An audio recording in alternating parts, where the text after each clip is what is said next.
Hey everybody, it's Doc. Welcome to the channel. So today we are going to do an installation on our new product, Springtail MOLLE racks for the 4-door Bronco.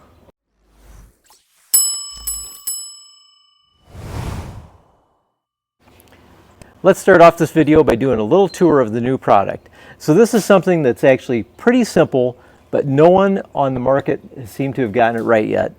And essentially what we have here is a metal grid that accepts MOLLE bags, or very easily you could bolt on a lot of other things such as power tanks, fire extinguishers, recovery equipment.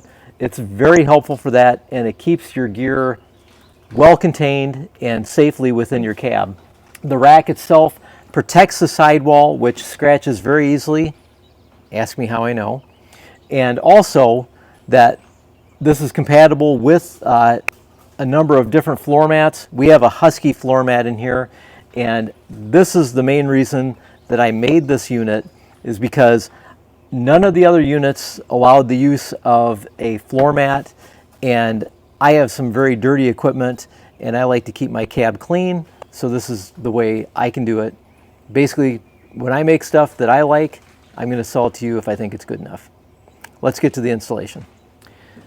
These are all the components you should have received in the package. You will receive one rack, some universal parts, hardware, and then there are 3 side-specific parts that will be marked on the bottom. You can see that they're right or left side, and whether they're front or rear. And then this piece will just be marked which side it belongs to. Please verify that each of these 3 mounts is for that specific side, because these 2 mounts in particular will mount to the other side, but they won't line up with the mounting holes with the rack. The tools required for this installation will be a 10mm socket, a 13mm socket, a 10mm wrench may prove to be helpful for final tightening of some of the bolts, and then a panel removal tool can also be helpful, but you can also get the job accomplished either with a flathead screwdriver or with a little bit of strength from your hands. I'll show you that in a minute. One of the features that makes this product distinctive from the others is that it does work with multiple liner systems. We're using a Husky liner today, which I can verify works. If this is something you're interested in, I will put a link in the description. We are an Amazon affiliate, so if you click on the link, we get a little kickback. It doesn't cost you a thing, and it does help the channel continue doing projects like this. For now, we're just going to remove the liner.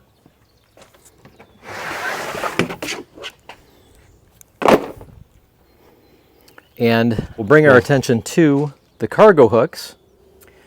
You will need to remove the plastic cover from the cargo hook, which basically is achieved by using the panel removal tool and popping it out. There we go.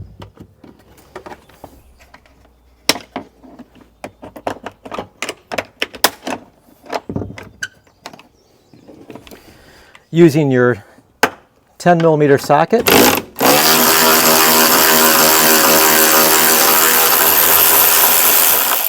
take out these stock bolts.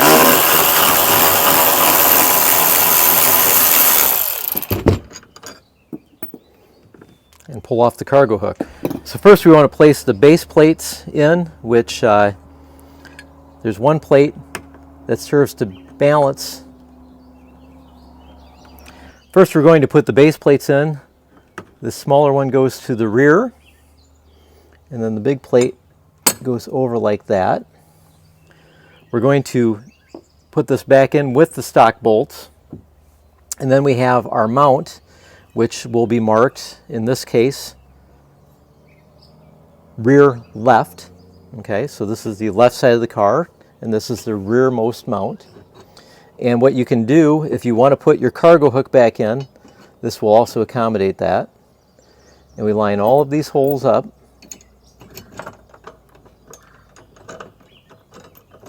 Using the stock hardware,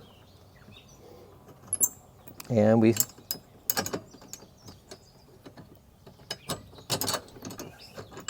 put it all back together. So this is pretty easy. And then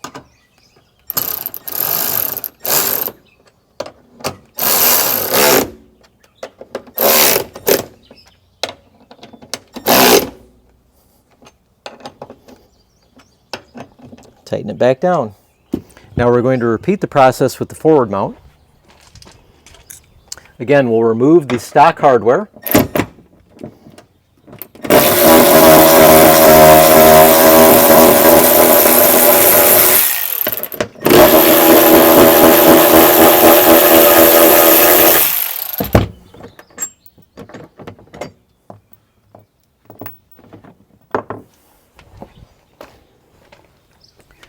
And putting in our base plates, the single hole goes to the back.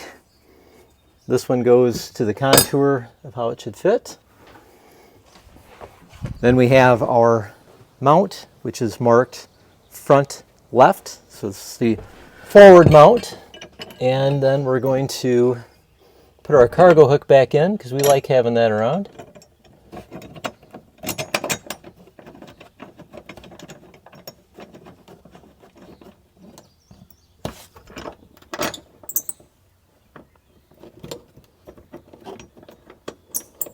There we go. And then tighten them down.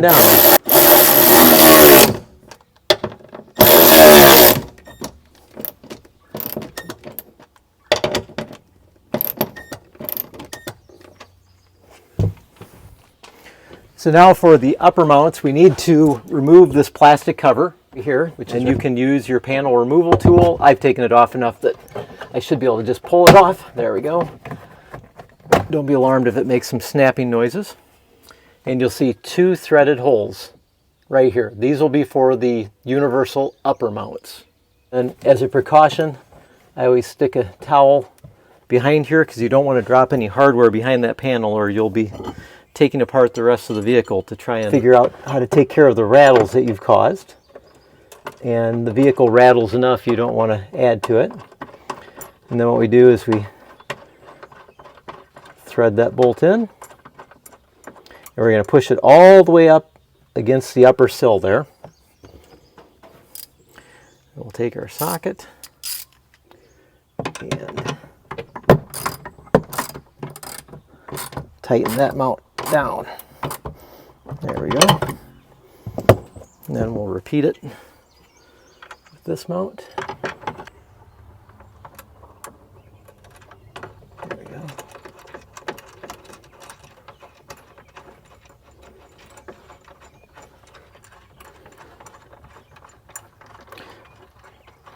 Always hand thread. If you hand thread everything, you'll never strip a bolt.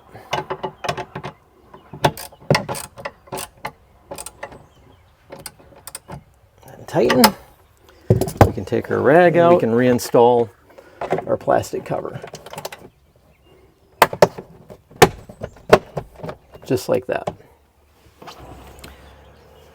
The last mount we're going to place here in this little cubby, which is right by the rear door.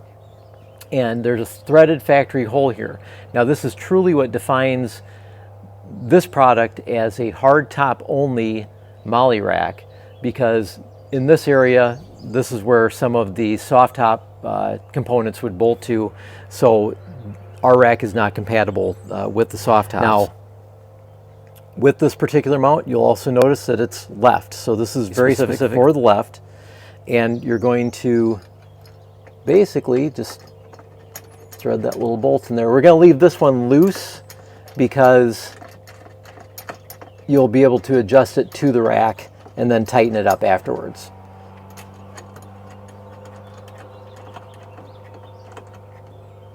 So we're just going to barely tighten it just like that. Now we're going to prepare to put the rack on itself, and these are our quick attach Shear-Log bolts. You'll want to put the lock washer on first and then the regular washer on after that, and that will stop this from backing out while going through the vibrations of daily driving and off-road. So we're ready to install a rack, and this is one of the gray units. Initially we're going to offer these in two colors, and if the gray ones sell, we'll keep selling them. We kind of designed this to actually match the other gray accents inside the vehicle. So I hope you guys like it. I like it a lot because it also lights up the back of the cargo area and actually makes it easier to find stuff. Now we've got our Shear-Log nuts all set up. First time you do it, it might seem a little tricky, but after that, it gets a lot better, I promise. So let me try and do this so you guys can see. We line up the slotted area on the rack with the upper mount.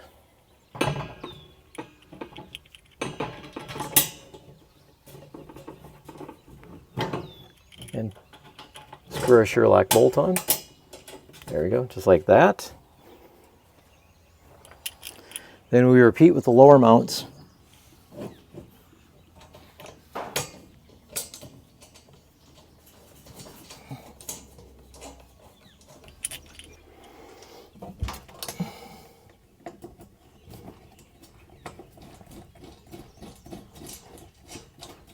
There we go. Got this upper mount here. Finish with this rearmost upper mount. You might have to press the rack against the wall a little bit to get it done. There we go. Get it done. There we go. And before we tighten everything down, we want to make sure everything lines up.